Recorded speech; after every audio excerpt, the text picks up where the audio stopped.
Hi friends, welcome back to my YouTube channel. ಯಾರೆಲ್ಲ ನಮ್ಮ ಚಾನಲನ್ನು ಸಬ್ಸ್ಕ್ರೈಬ್ ಮಾಡದೆ ನೋಡ್ತಾ ಇದ್ದೀರಾ, ಪ್ಲೀಸ್ ಸಬ್ಸ್ಕ್ರೈಬ್ ಮಾಡಿ ಸಪೋರ್ಟ್ ಮಾಡಿ ಫ್ರೆಂಡ್ಸ್. ಭಾಗ್ಯಲಕ್ಷ್ಮಿ ಧಾರಾವಾಹಿಯ ನಾಳಿನ ಸಂಚಿಕೆಯಲ್ಲಿ ಏನಾಗುತ್ತೆ ಅಂತ ನೋಡೋಣ ಬನ್ನಿ.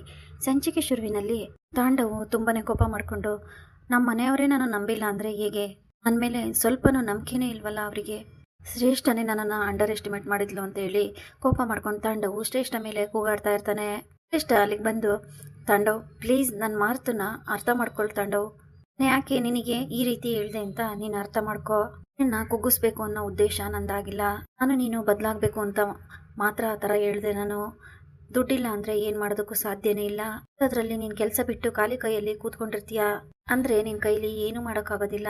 ಅದರಲ್ಲೂ ಬಿಸ್ನೆಸ್ಸು ಮಾಡ್ತೀನಿ ಅಂತೀಯ, ಯಾವುದು ಪ್ಲ್ಯಾನ್ ಇಲ್ಲದೆ ಕೈಯಲ್ಲಿ ಯಾವ ಬಿಸ್ನೆಸ್ ಮಾಡೋಕ್ಕಾಗುತ್ತೋ ಅದಕ್ಕೆ ಕಣೋ ನಿನಗೆ ರಿಯಲೈಸ್ ಆಗಲಿ ಅಂತ ಮಾಡಿಸೋದಕ್ಕೆ ಅಂತ ಪ್ರಯತ್ನ ಪಟ್ಟೆ.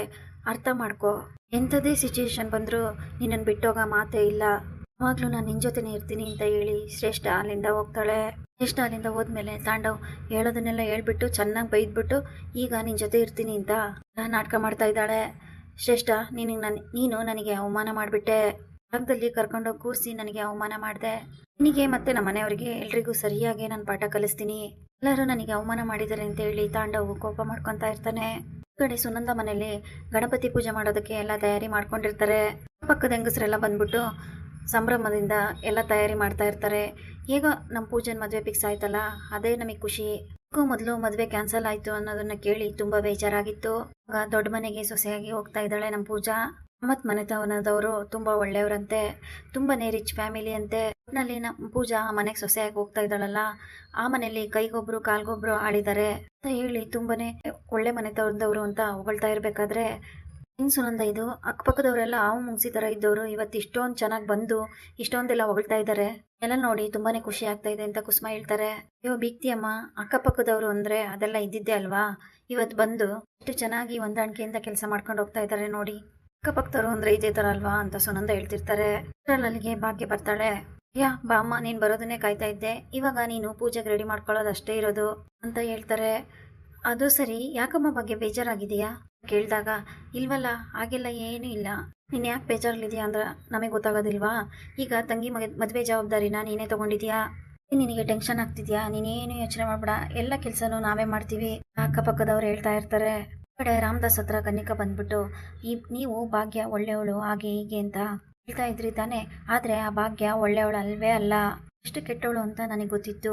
ಇವತ್ತು ಬ್ರೋ ಅವಳಿಗೆ ಆಫರ್ ಇಟ್ಟಿದ್ದಾನೆ, ಆ ಆಫರ್ನ ಅವಳು ಎದ್ನೋ ಬಿದ್ನೋ ಅಂತೇಳಿ ಬಾಚ್ಕೊಂಡಿದ್ದಾಳೆ ಅಂತ ಹೇಳ್ತಾ ಇರ್ತಾಳೆ ಕನ್ನಿಕಾ. ಏನು ಹೇಳ್ತಾ ಇದೆಯಾ ಕನ್ನಿಕಾ ನೀನು ಅಂತ ಕೇಳಿದಾಗ, ಹೌದು ಡ್ಯಾಡ್, ಅವಳು ಎಂಥ ಮಿಡ್ಲ್ ಕ್ಲಾಸ್ ಫ್ಯಾಮಿಲಿಯವಳು, ಅವಳು ಎಷ್ಟು ನೀಚೆ ಅಂತ ನನಗೆ ಚೆನ್ನಾಗಿ ಗೊತ್ತು. ಈಗ ನೀವಿದ್ದಾಗಿಲ್ಲ, ಎಲ್ಲ ಚೇಂಜ್ ಆಗಿದ್ದಾರೆ, ಈ ಭಾಗ್ಯ ಅಂತೂ ಫುಲ್ ಚೇಂಜ್ ಆಗಿದ್ದಾಳೆ ಅಂತ ಕನ್ನಿಕಾ ಹೇಳ್ತಾ ಇರ್ತಾಳೆ. ಅಲ್ಲಿಗೆ ಆದಿ ಬರ್ತಾನೆ. ಬ್ರೋ, ನಾನು ಹೇಳ್ತಾ ಇರೋದು ನಿಜ ತಾನೆ, ಭಾಗ್ಯನ್ಗೆ ನೀನು ಆಫರ್ ಇಟ್ಟಿದ್ದೆ ತಾನೆ, ಆ ಭಾಗ್ಯ ಅದನ್ನ ಒಪ್ಕೊಂಡ್ಲು ತಾನೆ, ಇವತ್ತು ನಿಜ ಬಣ್ಣ ಏನು ಅಂತ ಗೊತ್ತಾಯ್ತು ತಾನೆ ಅಂತ ಕನ್ನಿಕಾ ಕೇಳಿದಾಗ, ಇಲ್ಲ ಅವಳು ಯಾವ ಆಫರ್ನು ಒಪ್ಕೊಂಡ್ಲಿಲ್ಲ ಅಂತ ಆದಿ ಹೇಳ್ತಾನೆ. ಈ ಮಾತನ್ನ ಕೇಳಿಸ್ಕೊಂಡ ರಾಮದಾಸ್ಗೆ ತುಂಬಾನೇ ಖುಷಿ ಆಗುತ್ತೆ. ಈ ಕಡೆ ಪೂಜಾ ಮತ್ತೆ ಕಿಶನ್ ಇಬ್ರು ಕಾರಲ್ಲಿ ಕೂತ್ಕೊಂಡು ಮಾತಾಡ್ತಾ ಇರ್ತಾರೆ. ಕಿಶನ್ ಒಂದು ಗಿಫ್ಟ್ ಕೊಡ್ತಾನೆ. ಯಾಕೋ ಇದನ್ನೆಲ್ಲ ತರಬೋದೆ ಅಂತ ಪೂಜಾ ಹೇಳ್ತಾಳೆ. ಮಾತ್ರ ನನಗೆ ಒಬ್ಬಟ್ಟು ಕೊಡ್ಬೋದು, ನಾನು ನಿನಗೇನು ಕೊಡೋ ಆಗಿಲ್ವಾ, ಓಪನ್ ಮಾಡಿ ನೋಡು ಅಂತ ಕಿಶನ್ ಹೇಳ್ತಾನೆ. ಪೂಜಾ ಅದನ್ನ ಓಪನ್ ಮಾಡಿ ನೋಡಿದಾಗ ಚಿನ್ನದ ಓಲೆ ಇರುತ್ತೆ. ಓಲೆ ನೋಡಿ ಪೂಜಾ ತುಂಬಾ ಖುಷಿ ಪಡ್ತಾಳೆ. ಪೂಜಾ ಓಲೆ ಅಂತ ಕೇಳಿದಾಗ, ವಾವ್ ತುಂಬಾನೇ ಕ್ಯೂಟ್ ಆಗಿದೆ, ತುಂಬಾನೇ ಚೆನ್ನಾಗಿದೆ, ಇಷ್ಟೊಂದು ಕಾಸ್ಟ್ಲಿ ಗಿಫ್ಟ್ನ ಏನಕ್ಕೋ ತರಕೋದೆ ಅಂತ ಪೂಜಾ ಕೇಳ್ತಾಳೆ. ಈಗಿನ ಕಾಸ್ಟ್ಲಿನಾ, ನೀನ್ ಇರ್ಬೇಕಾದ್ರೆ ಇವೆಲ್ಲ ನನಗೆ ಲೆಕ್ಕನೇ ಅಲ್ಲ. ಕಿಶನ್ ಹೇಳಿದಾಗ, ಕಿಶನ್ ಜಾಸ್ತಿ ಆಯ್ತು ಅಂತ ಅನಿಸ್ತಾ ಇಲ್ವಾ ನಿನಗೆ, ಬಾರೋ ಮನೆಗೆ, ಇಷ್ಟತ್ರ ಬಂದು ಮನೆ ಹತ್ರನೇ ಬಂದು ಮನೆಗೆ ಬರ್ಲಿಲ್ಲ ಅಂದ್ರೆ ಹೇಗೆ, ಇಲ್ಲಿ ಎಲ್ರು ಕೂಡ ನಮ್ಮ ಮದುವೆಗೋಸ್ಕರ ಗಣೇಶನ್ ಪೂಜೆ ಇಟ್ಕೊಂಡಿದ್ದಾರೆ, ಮುಗಿಸ್ಕೊಂಡು ಹೋಗಂತೆ ಬಾ ಅಂತ ಕರೆದಾಗ, ಬೇಡ ಪೂಜಾ ಅಂತ ಕಿಶನ್ ಹೇಳ್ತಾನೆ. ಇಲ್ಲ ಈಗ ನೀನು ಬರಲೇಬೇಕು ಅಂದಾಗ, ನೆಕ್ಸ್ಟ್ ಟೈಮ್ ಬರ್ತೀನಿ ಪೂಜಾ, ಇವಾಗ ನಾನು ಅರ್ಜೆಂಟ್ ಹೋಗ್ಬೇಕು ಅಂತ ಕಿಶನ್ ಹೇಳ್ತಾನೆ. ಅಷ್ಟರಲ್ಲಿ ಸುನಂದ ಕಾರ್ ಹತ್ರ ಬರ್ತಾ ಇರೋದು ನೋಡಿ, ಈಗ ಹೇಗೆ ನೀನು ಬರಲ್ಲ ಅಂತ ಹೇಳ್ತೀಯೋ ನಾನು ನೋಡ್ತೀನಿ ಅಂತ ಪೂಜಾ ಹೇಳ್ತಾಳೆ. ಸುನಂದ ಬಂದ್ಬಿಟ್ಟು, ಅಳಿಯಂದ್ರೆ ಯಾವಾಗ ಬಂದ್ರಿ ಅಂತ ಮಾತಾಡಿಸ್ತಾಳೆ. ಒಬ್ಬಟ್ಟು ತಿಂದ್ರೆ ಅಳಿಯಂದ್ರೆ ಚೆನ್ನಾಗಿತ್ತು ನಾನು ಮಾಡಿದ್ದು ಒಬ್ಬಟ್ಟು ಅಂತ ಕೇಳ್ತಾ ಇರ್ಬೇಕಾದ್ರೆ, ಅಮ್ಮ ಒಬ್ಬಟ್ಟನ್ನ ತಿಂದೆ, ತುಂಬ ಚೆನ್ನಾಗಿತ್ತು, ತಾಯಿ ಮಾಡಿರೋ ಥರನೇ ಇತ್ತು, ನನ್ನ ತಾಯಿನ ನಾನು ತುಂಬ ಮಿಸ್ ಮಾಡ್ಕೊಳ್ತಾ ಇದ್ದೆ, ನನ್ನ ತಾಯಿ ಕೈ ತುತ್ತು ತಿಂದ ಹಾಗೆ ಆಯಿತು ಅಂತ ಕಿಶನ್ ಹೇಳ್ತಾನೆ. ಯಾಕಪ್ಪ ಹೀಗೆಲ್ಲ ಮಾತಾಡ್ತೀಯಾ, ನಿನಗೆ ಯಾವಾಗ ತಿನ್ನಬೇಕು ಅಂತ ಅನಿಸುತ್ತೋ ಆಗ ಪೂಜಾ ಕೈಯಲ್ಲಿ ಒಂದು ಫೋನ್ ಮಾಡಿಸು ಸಾಕು, ನಾನು ಮಾಡಿ ಒಬ್ಬಟ್ಟನ್ನ ಕಳಿಸ್ಕೊಡ್ತೀನಿ ಅಂತ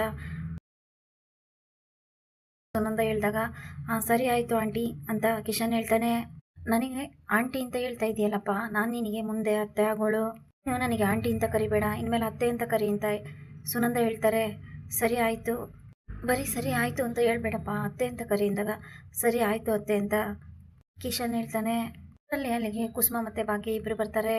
ಅವಾಗ ಬಂದ್ರಿ, ಚೆನ್ನಾಗಿದ್ದೀರಾ ಅಂತ ಎಲ್ಲ ಭಾಗ್ಯ ವಿಚಾರಿಸ್ತಾ ಇರಬೇಕಾದ್ರೆ ಭಾವಿ ಹೆಂಡ್ತಿನ ಮನೆವರೆಗೂ ಸೇಫಾಗಿ ಬಿಟ್ಟು ಹೋಗಿ ಬಂದಿದ್ದಾರೆ ಅಂತ ಕುಸುಮ ಹೇಳ್ತಾರೆ.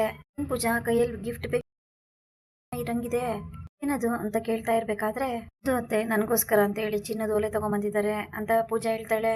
ಯಾವ ಖುಷಿಗೂ ಇದು ಅಂತ ಕುಸುಮ ಕೇಳ್ತಾರೆ. ನಾನು ಅವರಿಗೆ ಒಬ್ಬಟ್ಟು ತಗೊಂಡೋಗಿದ್ನಲ್ಲ ಅತ್ತೆ ಅಂತ ಪೂಜಾ ಹೇಳ್ತಾಳೆ. ಹೋ ಈಗೆಲ್ಲ ನಡೀತಾ ಇದೆಯಾ ಅಂತ ಕುಸುಮ ತಮಾಷೆ ಮಾಡ್ತಾರೆ. ಬಿತ್ತಿಯಮ್ಮ, ಒಬ್ಬಟ್ಟು ಮಾಡಿಕೊಟ್ಟಿದ್ದು ನಾನು, ಆದರೆ ಗಿಫ್ಟ್ ಮಾತ್ರ ಇವಳಿಗೆ, ಹೇಗಿಲ್ವಾ ಅಂತ ಹೇಳಿದಾಗ ಅಯ್ಯೋ ಅತ್ತೆ, ನೆಕ್ಸ್ಟ್ ಟೈಮು ನಿಮಗೆ ಗಿಫ್ಟ್ ತರ್ತೀನಿ ಅಂತ ಕಿಶನ್ ಹೇಳ್ತಾನೆ. ಇದು ಹೊರಗೆ ನಿಂತ್ಕೊಂಡು ಮಾತಾಡ್ತಾ ಇದ್ದೀರಾ, ಬನ್ನಿ ಒಳಗೆ ಹೋಗೋಣ ಅಂತ ಎಲ್ಲರೂ ಒತ್ತಾಯ ಮಾಡಿ ಕಿಶನ್ನ ಒಳಗಡೆ ಕರೀತಾರೆ. ಭಾವಿ ಹೆಂಡ್ತಿ ಕರೆದ್ರೆ ಮಾತ್ರ ಬರೋದಾ, ನಾವು ಕರೆದ್ರೆ ಬರೋದಿಲ್ವಾ ಅಂತ ಹೇಳಿದಾಗ ಆಯಿತು ನಾನು ಬರ್ತೀನಿ ಅಂತ ಕಿಶನ್ ಒಪ್ಕೊತಾನೆ.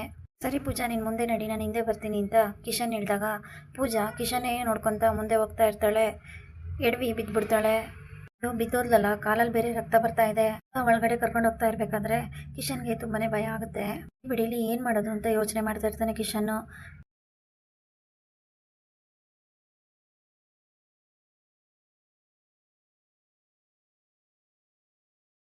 ಯಾರ ಹತ್ರ ಓಡೋಗಿ ಕಿಶನ್ನು ಎಲ್ಲ ನಿಂತ್ಕೊಂಡು ಭಾಗ್ಯ ಅಬ್ಸರ್ವ್ ಮಾಡ್ತಾ ಇರ್ತಾಳೆ. ಕಿಶನ್ನು ತುಂಬಾ ಒಳ್ಳೆ ಹುಡುಗ. ಪೂಜಂಗೆ ಕಾಲಿಷ್ಟು ಒಂದು ಸ್ವಲ್ಪ ಗಾಯ ಆಗಿದ್ದಕ್ಕೆ ಎಷ್ಟೆಲ್ಲ ಟೆನ್ಷನ್ ಮಾಡ್ಕೊತಾ ಇದ್ದಾನೆ ಅಂತ ಭಾಗ್ಯ ಯೋಚನೆ ಮಾಡ್ತಾ ಇರ್ತಾಳೆ. ಕಡೆ ಏ ಕನಿಕಾ, ನಿನಗೆ ಅವನು ಹೇಳೋದು ಅರ್ಥ ಆಗ್ತಾ ಇಲ್ವಾ, ಕಿವಿ ಕೇಳಿಸ್ತಾ ಇಲ್ವಾ ಅಂತ ರಾಮದಾಸು ಕನಿಕಾಗೆ ಬೈಯೋದಕ್ಕೆ ಶುರು ಮಾಡ್ತಾರೆ. ಏನಾಯ್ತು ಅಂತ ಹೇಳಿ ಬ್ರೋ, ನಿನ್ ಬಾಯಲ್ಲೇ ಕೇಳಬೇಕು ಅಂತ ಕಾಯ್ತಾ ಇದೀವಿ ನಾವು. ನೋಡಿ, ನೀವೇನೇ ಆಫರ್ ಇಡ್ಬೋದು, ಆದ್ರೆ ನೀವು ಕೂಡ ದುಡ್ಡಿನ ಆಸೆಗೆ ಕೈ ಚಾಚೋ ಅಂತ ಹುಡುಗಿ ಆ ಭಾಗ್ಯ ಅಲ್ಲ. ಭಾಗ್ಯ ಎಂತ ಸ್ವಾಭಿಮಾನದ ಹುಡುಗಿ ಅಂತ ನನಗೆ ಚೆನ್ನಾಗಿ ಗೊತ್ತಿದೆ. ಹುಟ್ಟಿರೋ ಶ್ರೀಮಂತರಿಗೆ ತನ್ನ ಸ್ವಾಭಿಮಾನ ಮಾರ್ಕೊಳ್ಳೋ ಅಂತ ಹುಡುಗಿ ಆ ಭಾಗ್ಯ ಅಲ್ಲ. ಎಂತ ಹುಡುಗಿ ಅಂತ ನನಗೆ ಚೆನ್ನಾಗಿ ಗೊತ್ತಿದೆ ಅಂತ ರಾಮದಾಸ್ ಹೇಳ್ತಾರೆ. ಮಾತನ್ನ ಕೇಳಿ ಆದಿಗೆ ಇದು ನಿಜ ಇರ್ಬೋದು ಅಂತ ಅನಿಸ್ತಾ ಇರುತ್ತೆ. ಮಾಡಿದ್ರು ಆ ಭಾಗ್ಯ ಯಾವತ್ತೂ ಕುಗ್ಗೋದಿಲ್ಲ. ಅವಳು ಎಂಥ ಹುಡುಗಿ ಅಂತ ನನಗೆ ಚೆನ್ನಾಗಿ ಗೊತ್ತಿದೆ. ನೀವೇನು ಮಾಡಬೇಕು ಅಂತಿದ್ದೀರೋ ಅದನ್ನ ನೀವು ಮಾಡಿ, ನಾನೇನು ಮಾಡಬೇಕು ಅಂತಿದ್ದೀನೋ ಅದನ್ನ ನಾನು ಮಾಡ್ತೀನಿ ಅಂತ ರಾಮದಾಸ್ ಹೇಳ್ತಾರೆ. ಅಂತ ಹೇಳಿ ರಾಮದಾಸ್ ಅಲ್ಲಿಂದ ಹೋಗ್ತಾರೆ. ಈ ಕಡೆ ಆದಿ ತುಂಬಾನೇ ಮಾಡ್ಕೊಂಡು ಕೂತ್ಕೊಳ್ತಾರೆ. ಬ್ರೋ ಏನಾಯ್ತು, ಆ ಭಾಗ್ಯ ನೀನು ಕೊಟ್ಟ ಆಫರ್ನ ಒಪ್ಕೊಳ್ಳಿಲ್ವಾ? ಅವಳು ನಾನು ಕೊಟ್ಟ ಆಫರ್ನ ಒಪ್ಕೊಳ್ಳಿಲ್ಲ. ನಾನೇ ಏನಾದರೂ ಭಾಗ್ಯನ ತಪ್ಪಾಗಿ ತಿಳ್ಕೊಂಬಿಟ್ನಾ, ಏನಾದರೂ ಮಿಸ್ಅಂಡರ್ಸ್ಟ್ಯಾಂಡಿಂಗ್ ಆಗ್ತಿದ್ಯೋ ಏನೋ ಆದಿ ಹೇಳ್ತಿರ್ಬೇಕಾದ್ರೆ ಬ್ರೋ ನೀನು ಅವಳ ಬಗ್ಗೆ ಚೆನ್ನಾಗಿ ತಿಳ್ಕೊಂಡಿಲ್ಲ, ನನಗೆ ಅವಳ ಬಗ್ಗೆ ತುಂಬಾ ಚೆನ್ನಾಗಿ ಗೊತ್ತಿದೆ ಎಂತವಳು ಅಂತ. ಅವಳು ದೊಡ್ಡ ಕ್ರಿಮಿನಲ್ಲು. ಆಫರ್ ಅವಳಿಗೆ ಕಡಿಮೆ ಆಯ್ತು ಅಂತ ಹೇಳಿ ಇದನ್ನ ಅವಳು ಒಪ್ಕೊಂಡಿಲ್ಲ.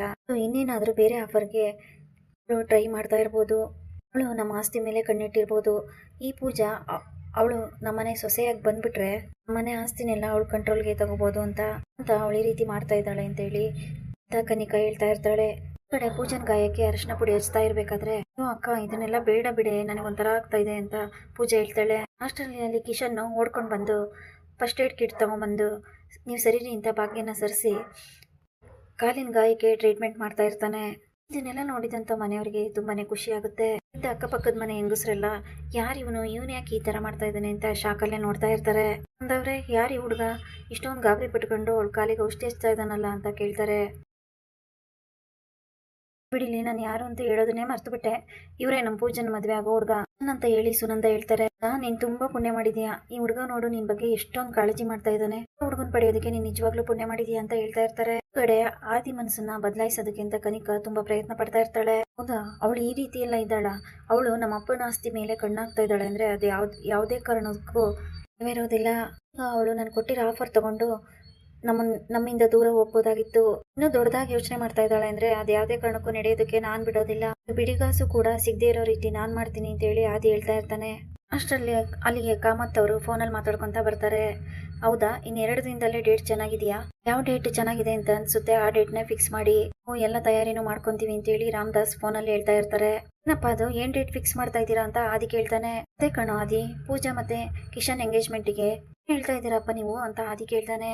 ಹೌದು, ನಾನು ಪೂಜಾ ಮತ್ತೆ ಕಿಶನ್ ಎಂಗೇಜ್ಮೆಂಟ್ ಮಾಡೋದಕ್ಕೆ ಎಲ್ಲ ರೆಡಿ ಆಗಿದ್ದೀನಿ, ನಾನು ಮಾಡೇ ಮಾಡ್ತೀನಿ ಅಂತ ರಾಮದಾಸ್ ಹೇಳ್ತಾರೆ. ನೀವು ಇನ್ನು ನಿನ್ ಕೆಲ್ಸನ ಮುಂದುವರ್ಸು, ಆ ಭಾಗ್ಯನ ಹೋಲಿಸ್ತೀನಿ, ಅವಳ ಗುಣ ಹೇಗೆ ತಿಳ್ಕೊಂತೀನಿ ಅಂತ ನೀನ್ ಮಾಡೋ ಕೆಲಸ ನೀನ್ ಮಾಡು, ನೋಡೋಣ ಮುಂದೆ ಇದರಲ್ಲಿ ನಾನು ಗೆಲ್ತೀನೋ ನೀನ್ ಗೆಲ್ತೀಯೋ ಅಂತ ಮುಂದೆ ಗೊತ್ತಾಗುತ್ತೆ. ಯಾವುದೇ ಕಾರಣಕ್ಕೂ ಈ ಎಂಗೇಜ್ಮೆಂಟ್ನ ನಿಲ್ಸೋ ಮಾತೇ ಇಲ್ಲ.